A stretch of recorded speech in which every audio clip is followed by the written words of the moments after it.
दोस्तों, विधवा का पुनर्विवाह के भाग 5 में आपने सुना।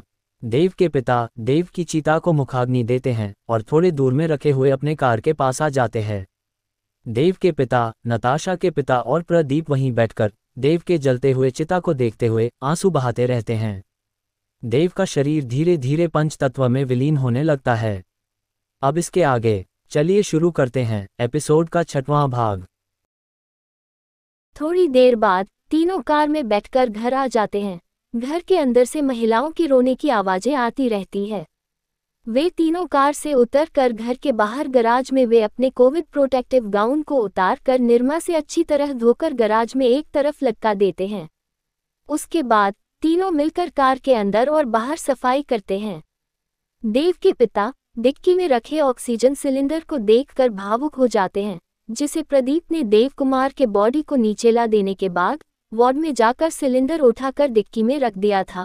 वे प्रदीप से पूछते हैं, प्रदीप, सिलेंडर को वहीं हॉस्पिटल में किसी जरूरतमंद को दे देना था। देव की जान नहीं बच पाई, कम से कम किसी और की जान बच जाती।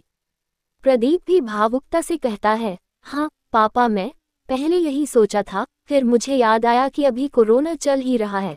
कल को हमारे परिवार या किसी रिश्तेदार को जरूरत पड़ेगी तो फिर कहाँ दौड़ धूप करेंगे, इसलिए अभी रहने देते हैं, ना जाने कब हमें जरूरत पड़ जाए। यही सोचकर सिलेंडर कार में रख लिया।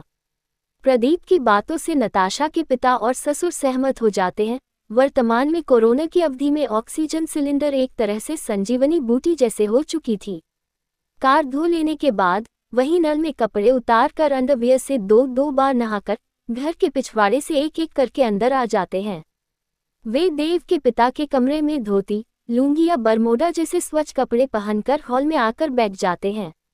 नताशा के कमरे में नताशा अपनी बेटी पायल को गोद में लिए हुए आंसू बहा रही थी। पायल की तबीयत ठीक नहीं थी, उसे अपने पिता के मर जाने की खबर नहीं थी। बीच बीच में वह रोते हुए अपने पापा के बारे में अपने माँ से पूछती तो नताशा रोते हुए झूठ बोल रही थी कि वह शोरूम गए हुए हैं। देव अपनी बेटी से बहुत प्यार करते थे। जब भी घर आते तो अपने साथ खिलौने और चॉकलेट ले आया करते थे। नताशा देव की याद में पायल के सामने जोर से रो भी नहीं पा रही थी। अपनी माँ को रोता देख पायल भी रोने लगती थी, इसलिए नताशा सिर्फ सिसकियां लेकर रो रही थी। दूसरे कमरे में नताशा की माँ और सास बैठे रो रहे थे। तीनों पुरुष हॉल में बैठकर टीवी न्यूज देख रहे थे, जिसमें कोरोना की त्रासदी, हाहाकार और उस पर होने वाली राजनीति के समाचार देख रहे थे।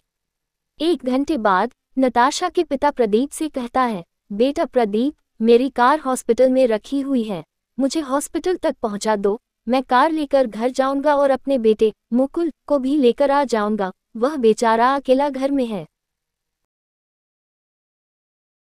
कुछ समय बाद दोनों हॉस्पिटल के लिए निकल जाते हैं। प्रदीप उन्हें छोड़कर वापस घर आ जाता है। नताशा के पिता अपने घर हावड़ा निकल जाते हैं। नताशा का भाई मुकुल 16 वर्ष का था, जो क्लास 10th में पढ़ता था।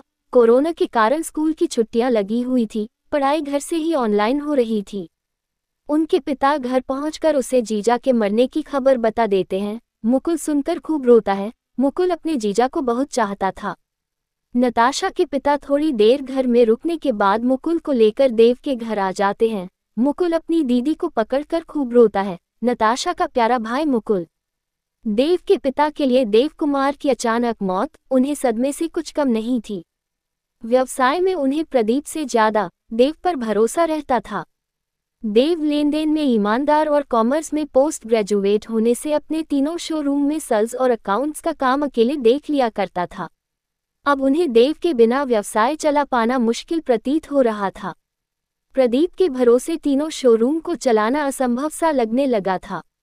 थोड़ी देर बाद नताशा के पिता अपनी बेटी अंकिता और उसके ससुर को फोन करके देव की कोरोना से मौत होने की खबर दे देते हैं। अंकिता देव से छोटी और प्रदीप से बड़ी थी, जिसकी शादी हो चुकी थी। पति रेलवे में टीटीई थे, जिनकी पोस्टिंग सेंट्रल रेलवे नागपुर में थी। अंकिता अपने भाई से बेहद प्यार करती थी। दोनों भाई बहन की आपस में खूब पटती थी। अंकिता का प्रदीप के साथ हमेशा हर बात पर झगड़ा होता था। दोनों में सिर्फ 2 साल का अंतर होने से बचपन से दोनों एक दूसरे से दुश्मन जैसा व्यवहार करते थे।